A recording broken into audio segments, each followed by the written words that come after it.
The Piney Woods School is an extraordinary place because its founder was an extraordinary man.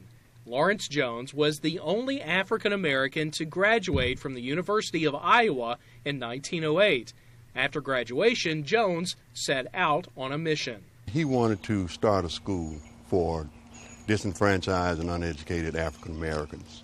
And somehow, once he had gotten up on the train to come here, he wound up in the Piney Woods area of Mississippi, and he settled on this spot. In 1909, this spot was literally only piney woods, with an old log cabin and a clear spring.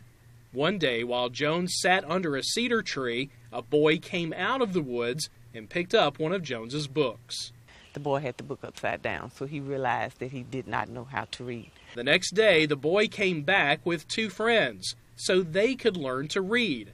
Word spread, and soon more people started showing up. Jones then convinced the only African-American landowner around to give him that cabin and 40 acres to build his school. A white lumber mill owner donated the material, and the whole community pitched in to help the man, now known as the Little Professor. Some of us came with a sack of sweet potatoes, some with a couple of geese, some of us empty-handed, but the Little Professor gave book learning free to all. Jones never turned away a student, and through the years, the students helped build the school. We built that school with our own hand, and that is why we love every board and every brick put into it. Jones's wife, Grace, taught music at the school. Her Cotton Blossom singers toured the country raising just enough money to keep it going. Then, in 1954, this is your life. The school got a boost in the most unexpected way. You, Dr. Lawrence C. Jones, known as the Little Professor of Piney Woods, Mississippi, this is your life. One after another, the people who supported Dr. Jones appeared. And then his true legacy, his students, men and women, came to say thank you.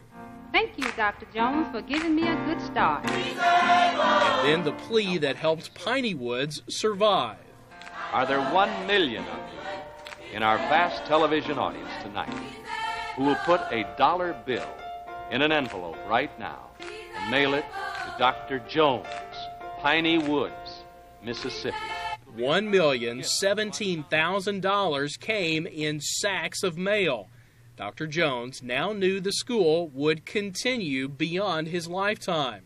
He and his wife are buried near the original log cabin where some of the first classes were held. This holds a lot of history, and D.C. wanted to take it, but it would take a lot of history away from the school, so we preserved it. It's preserved for students of the 21st century, children who now come from all over the world to get an education in the Piney Woods of Mississippi. Once you get here, you get to know everybody else, and it's just like family. My roommate that graduated last year, she often talks to me and tells me Piney Woods made a difference. Nearly all the graduates of Piney Woods do go on to college, making a difference in the world, one student at a time.